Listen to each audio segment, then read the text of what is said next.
these are like my children, this is like selling my children. I didn't feel right about that. And making changes to them, it's like buying the Mona Lisa and drawing eyebrows on her. Today I have Jennifer Shaw with me, and it's time to discuss writing magic, fantasy, and adventure books. Jennifer, thank you for joining me today. Thank you for having me. Absolutely. So you've written several books at this point. I believe you said three, with a fourth one on the way, maybe February, March of 2025. Yeah, that's where I'm aiming. Yeah. Excellent, excellent. So let's go back to your first book.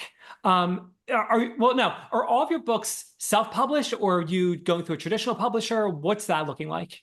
I self-published. I had a couple offers from publishing companies and I turned them down because they wanted to buy the rights to my book. They wanted to make changes. And I'm like, these are like my children, this is like selling my children. I didn't feel right about that. And making changes to them, it's like buying the Mona Lisa and drawing eyebrows on her. It just didn't seem right. So that's a really interesting perspective. No one has said that yet. You're the first person, so this is kind of cool. So when they said that they wanted to bring you on, they wanted to buy the rights to it, did they talk at all about specific changes they wanted to make, or is it kind of like a blank slate at that point? It's just No, kind of they like, we didn't want tell it. me what changes. Well, the one change they did tell me is they wanted to split my book into smaller books so that they could make more books in the series, but they didn't want a cliffhanger, and there's just nowhere to split my book without having a cliffhanger. So If you had taken that offer, would you still have creative input as to like rewriting how the books would get connected, or it's theirs? You basically sell it to them and it's theirs. Yeah, they would have bought it, they would have owned it, they would have been able to change it. I would have been selling my creations basically. Okay, and no royalties. It's like a one-time payment and Oh it's no, theirs. I would have got royalties from anything that sold beyond that. Yeah. Interesting. Okay, fascinating. All right. Okay, so you went down the self-publishing route. You had the opportunity to go with the traditional publisher. You said, nah, not on my watch. Let's talk about the self-publishing process. I heard a number of people say, it's pretty painless. What was your experience like? The first book, it was a huge learning curve. There was a lot of probably a million different things that I had to figure out. I had to build a website. Every single book has an ISBN number for every format of it. So you need one for paper, you need one for ebook, you need one for hardcover, for audio. So I had to figure all that out and figure out how to order that. I think in the US, they're about $100 each, or somewhere around there, may change the price. But in Canada, they're free. And then I had to create a website. I'm not very computer literate, so I had to hire somebody to do that and teach me. I had to figure out Instagram and Facebook, and I'm not very, I'm doing my best to start. I'm not a marketer, but I have autism and ADHD, so I can hyper focus like nobody's business. So I just researched and try to figure out what are other people doing, and then try to emulate that, but put my own twist on it and stuff. Okay, so let's go back to what you said about the ISBN. You can get them for free in Canada, you said. Now Yes. I'm very interested in like hacking systems. Like, I'm a coder by trade. So Yes. invariably we were hacking things together, we were making things work. So Yeah. do you have to be like a resident of Canada in order to take advantage of that? Or it's like you have to work with a company that's Canadian? I'm not sure. I can't remember if they asked me that. I'd have to go and look it up. But you could go onto the Canada's website and just say, search ISBN for Canada and stuff, or how to get an ISBN number in Canada, and you could probably find the information there. Being a resident of Canada, it wasn't difficult for me, but I cannot remember if they were asking me if I lived there or if I worked there. Fascinating. Okay, so my listeners, that has something for them to explore if they want to go down that Yes. road. And that's all I did to find it out, was just searched ISBN numbers in Canada. And it took me to the Canadian government website, and that's where you apply for them. I had to sign up with an account and everything. I haven't asked anyone this before. When you apply for that ISBN and you have your book ready and everything like that, do you still have to go through the separate copyright process, or is that kind of lumped into the ISBN? I have no idea how this works. Copyright is separate, so you can go to. I think there's only, as far as I know, there's one lawyer in Ontario that does copyrights. They're few and far between. Hard to find them. Some people have told me that as long as you put a copyrights page in there, in your book, you write it in there, you don't need a lawyer. You've written it in there, and it's in the copyright page, and you're copyrighted. You own that. As long as you have the original and you can prove that you have the original, if it ever goes to court, you have the originals, and somebody would be hard pressed to have those. So let's talk about the marketing aspect. So you said that marketing was a bit of a challenge for you. Yeah. So let's talk about how you overcame some of those hurdles. What were some of those big marketing challenges that you encountered, and how did you fly through those? What I do a lot of is book signings. I was terrified because, being on the spectrum, peopling is scary and terrifying. Um, but I found that I really enjoy that. So I attend book signings quite often, and I'm just trying to think of it as not so much marketing, but just how do I tell the world I exist? If I twist it around, instead of saying, "Oh, I'm marketing myself," no, I'm telling the world I exist. I feel better about that, and other people don't feel like I'm pushing them. I don't want to push people to buy my books. If they don't like it, then I would rather have them be in love with my books and want to buy them. So basically I'm just sharing my passion with people and signing books for people. But I have tried a few advertisement ads through like Amazon, and you spend more than you make. It's just really it's not the best. Mostly I'm doing like Instagram and Facebook, and I'm just trying to be genuine. Like I have a lot of thoughts that roll around in my head. I'm a very what if thinker. So I just post pictures and just like tell people, "Oh, I was thinking when I looked at this picture, I was wondering this," or trying to be real as far as that goes. Word of mouth is really good too. So So, talking about book signings, I was speaking with children's author Aubrey Andrus, yes. and we talked about book signings very briefly. And she said, it isn't uncommon, especially when you're first starting out, that Yes. you might be there by yourself, and you might have one person stop by, you might have 30 people that stop by, you might have nobody. So, what was your experience like with that, with the people coming in to see you? I actually have really good experiences. Every time I go to a book signing, I mean, there's the odd person who says, like, because most of my book signings are at like Indigo and Chapters locations in Alberta, because that's where I live. But I get a lot of people come up, it's like, "Can you help me find this book by this author?" I was like, "I'd love to help you, but I don't actually work here. I'm just the resident author here, telling people I exist." And then, "Oh, you wrote these? Oh," so I'm thinking of like, okay, well, that's happened. I'm going to put up signs. I do tend to get a lot of people visiting my table because I have like a big wall of signs behind me. I decorate my table. I'm very approachable. A lot of authors will sit there, what I've seen, and I've been told, they'll sit there on their cell phones like this, just hiding, not looking at anybody. And I'm standing there going, "Hey, how's it going?" And just trying to anybody that makes eye contact and just saying hi. And I reach out to people and I talk to people. And I think that I've had a lot of success as far as that goes. That's awesome. So the particular bookstores that you have found yourself inside promoting your books, Hmm. are they like larger chains? Are they smaller kind of Oh, like community bookstores? What are they like? so I've done a couple, I did a Christmas market. I've done a small independent store in Calgary called the Owl's Nest.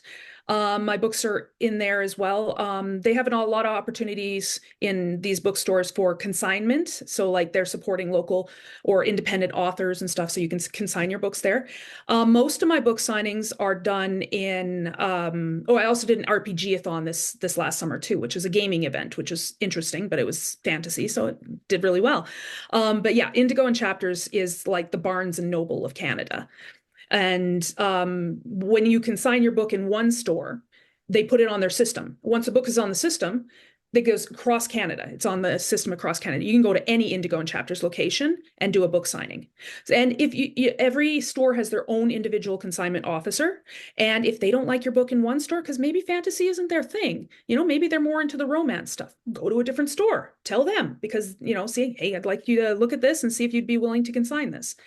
I started with my book in January 2023. I started with my book in one Indigo store. And then after I did book signings throughout across Alberta, and then my books are now in 11 different stores. Because when I go to a book signing, if I do well, they ask me to leave copies for the shelf. So yeah. How difficult is it to get, from your experience, to get your books out there on consignment? So you mentioned, you might go to one store, Yeah. they might say no, and then you might go to another one, they say no, and then the third one says yes or something. But generally speaking, how difficult was it? Was it a pretty painless process, or was it It like, was I want to pull my hair out? No, it was easy. I heard that one of my friends who was an author said they had their book in Indigo, and I was like, "Oh, how do you get your book in Indigo? I thought that was impossible. Like as an independent book."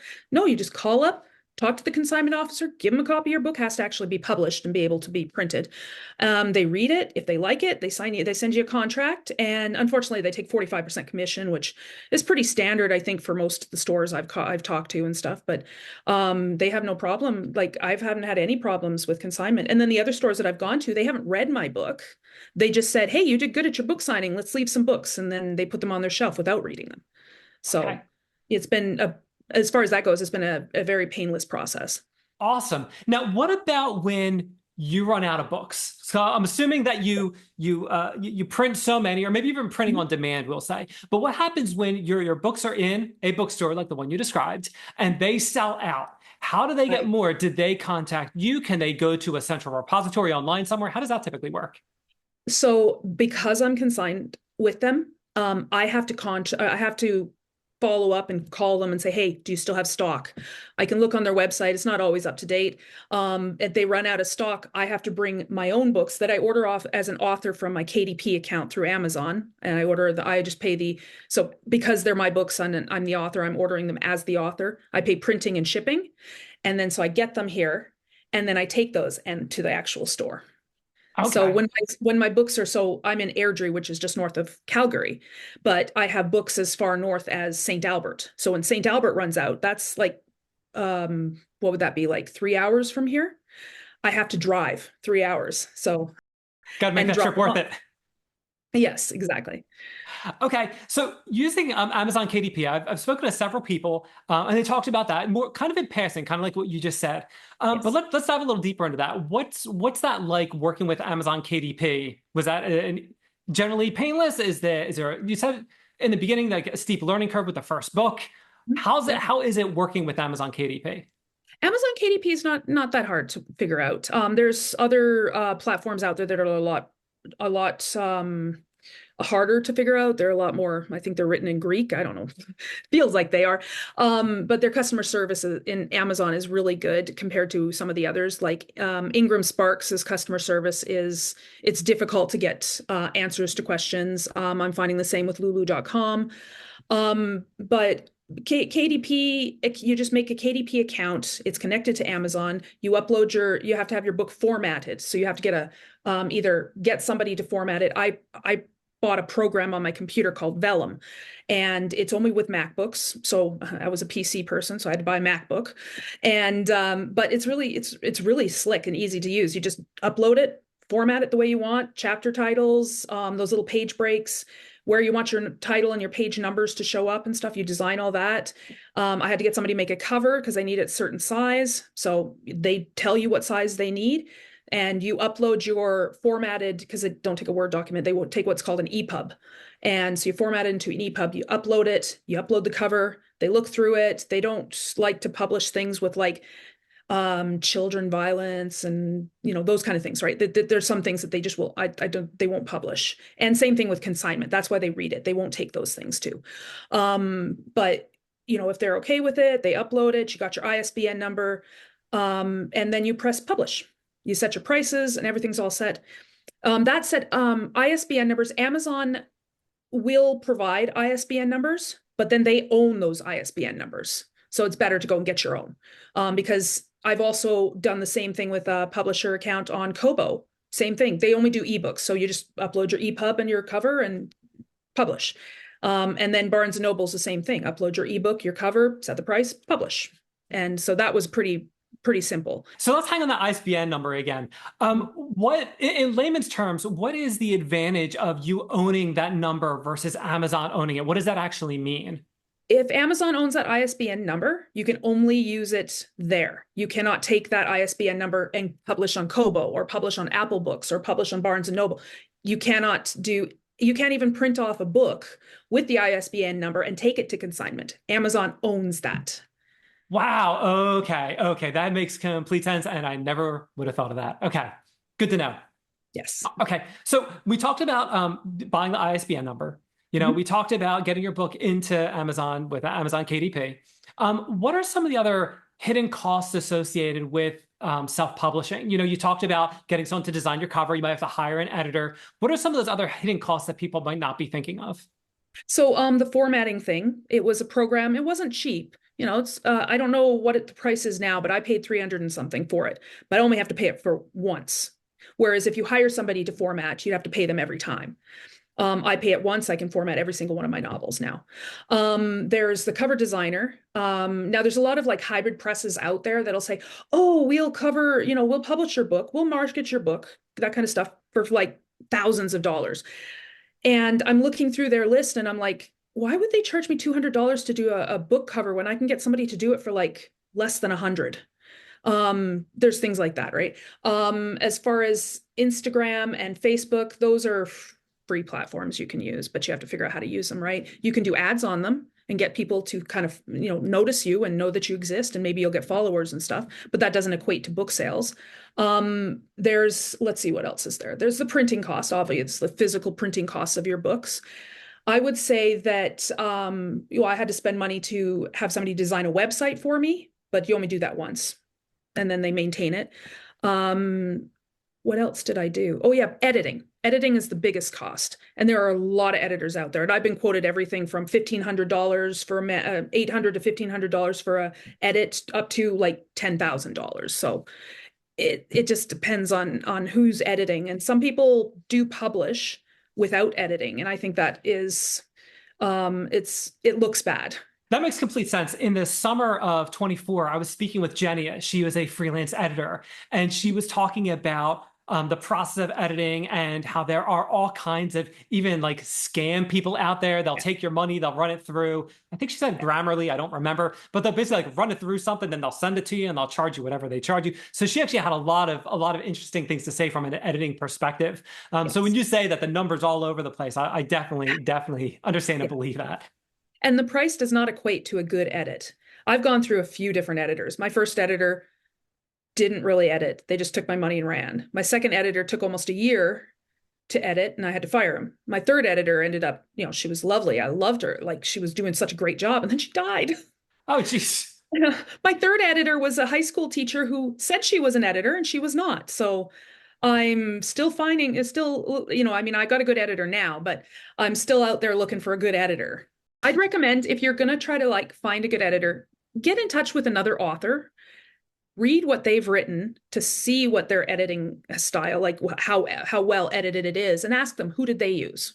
I remember when I was talking to Kathy, she talked about virtual assistants, and from a business perspective, she said something very similar. And I remember she said, if you're a social media marketing expert, try to team up with someone that does website designs, because you can kind of refer people back and forth. That's kind of what you're saying, reach out to other authors, find out who they're using, who they're happy with, and then go from there. Yeah. Okay. The authoring community, we're all of us are, it's not a competition. Even if I have a lot of friends who are writers and they write the same genre as me, but they write differently. They're doing different things and stuff. It's not a competition. We're all trying to figure out what we're doing, and we run ideas past each other. It's great. Talk about the editors. You're kind of alluding to this, but let's springboard off of that a little bit. What are some mistakes that you've encountered, maybe with the first book, or maybe even the second book? What are some of those mistakes that other people can learn from you? Spell checker is not your friend. I had my character going to go out onto a rampart to assess the situation, but I missed one of the S's at the end. And my editor at the time put a comment back, and there's like, why is there multiple donkeys out there? So spell checker is not the end all be all. Grammar checker on Word is kind of sometimes it's asking you to put commas or apostrophes and you don't need to. It's more of for essay writing and such, not for fictional writing. And as far as mistakes and stuff, it's good. I like to have an editor who will teach me, not just do it, but will teach me, because I didn't pay attention when I was in school. I was a science geek. I was a math nerd. So I didn't pay attention in high school. I never failed anything, but I just, now I'm like, okay, I had to learn. I had to learn a lot real fast over the last few years. And I wanted an editor who was going to teach me, well, you changed the sentence, but why? How to use commas properly and stuff. And I think it's a good thing if you can find an editor who will teach you how to write better. And then taking criticism sometimes can be hard too, because you're like, this is my baby. You don't like that? I wanted to have that in there. And I think I've had some long-term conversations, like they gone over an hour for just a single word. And then I ended up taking it out anyway. So you talked about your education, and I love talking about this, especially when I'm speaking with an author. So you're math and science geek. I believe those were your words. yes. So how did you find that not having a writing background or English background when it comes to writing, was that a challenge you had to overcome, or did you end up getting a different degree that was in that field, going back to school? How did your education shape what you're doing now? My mom is an English major, and she's got a Bachelor of Arts degree. She taught me a lot about writing. And you see my dog in the back. She taught me a lot about the grammar and stuff. She was a tutor, she was a teacher, so I had to learn a lot from her, but I didn't get any as special education. But I have been writing so for the last 32 years. And telling stories was my thing. I never had a problem with that. And then, I've been improving my writing by researching on my own, not going to school. I was an X-ray tech before I became a writer, so had nothing to do with that field. And I don't need, I don't, well, I mean, if I want to, I can go back and take some editing courses and stuff like that, but I don't think that I need to, because I've been able to improve my writing on my own without having to go back to school. It's just practice. That is awesome. I love that. I love seeing if people want to, go down the road that you're going down, how they can pivot in their own career to make it happen. And it seems like they don't have to do anything there aren't any huge barriers they have to overcome. They just pretty much have to, practice a little, maybe learn a little here, learn a little there, and Yeah, they should be all right. Okay. exactly. And I mean, like reading what other people do. Like sometimes you can spend like an hour sitting there going like, how do I say he's standing up without just saying he's standing up? I don't know how else to do that. You can go and read and see what other people do. So we talked about you as an author and the challenges that you had to overcome to get your books published. Yes. Let's shift gears a little bit. Let's talk about your latest book. What's that all about? My first three books are published. My fourth book is in editing right now, is coming out early next year. So my entire series takes place with our world, our time, and a coexisting magical realm. And there's a veil that separates us, and we can't see or cross this veil. We don't have magic. But those creatures that do can and have, and they've been the source of inspiration for our mythologies. My main character is a young man named Callum Walker. He was born with the ability to use magic, and he doesn't know why, and he's trying to figure it out and make the most of it. And he gets embroiled in what's going on in this magical realm. And through the series, we see him trying to figure out who he is, where he fits in, because he's too magic for here, but too human for there, and then master those abilities to survive this world is very much over his head. And I've taken seeds of inspiration from like the Merlin tales, Supernatural TV series, and Game of Thrones and kind of twine them in there, but also putting in wholesome messages. So the fourth book is a continuation of his journey. He's heading south to try to figure out a way to fix this veil.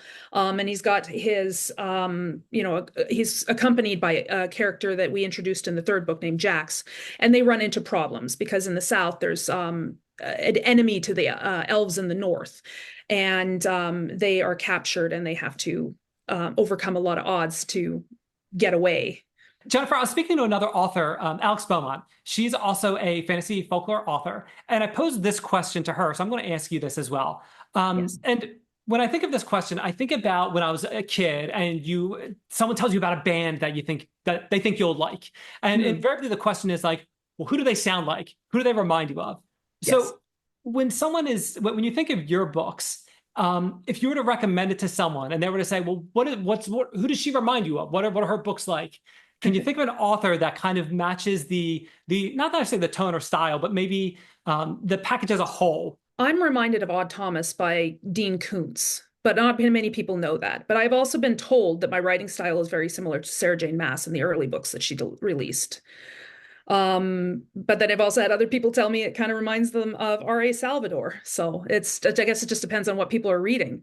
Jennifer, I am running a little short on time, but this is the part of the show where I like to offer my guests the opportunity to talk about a project they're working on, a cause they believe in. If you want to talk more about your books or business or something like that, the floor is yours. So I've got a website. My website is www.jmshawauthor.com. And it's got all my books that are listed. My fourth book will show up there when it comes out. There are links on my website to find my books online. And there's also a subscription page for newsletters. I only send out newsletters like when something big is happening, like a new book is being released. I also have an events page that'll tell people if there's any viewers in and around the Alberta area where I'm going to be doing book signings in the future or conventions in the coming years. I am going to be starting, like I said, my fourth book is coming out early next year. I'm aiming for February, March. And I will be starting my fifth book in the series. I don't know how many books it's going to take to get to the end. I know where the end is going to be. I know what's going to happen. I just don't know how many books it's going to take to get to the end. Otherwise, you can also find the links to my Instagram and Facebook on my website at the bottom of the page, and an email as well if anybody had any questions. I don't mind answering questions if somebody's, trying to figure out how to publish and they want to know how. I don't mind answering questions. I've answered questions before for other people. That is absolutely awesome. I'll make sure I get all those links from you. I'll put them in the show notes. They'll go on the website. They'll be all over the place. So when people are trying to find you, they can easily do that. Jennifer, it's been absolutely awesome having you on Time We Discuss, and we learned what it's like to be a fantasy magic author. Yes.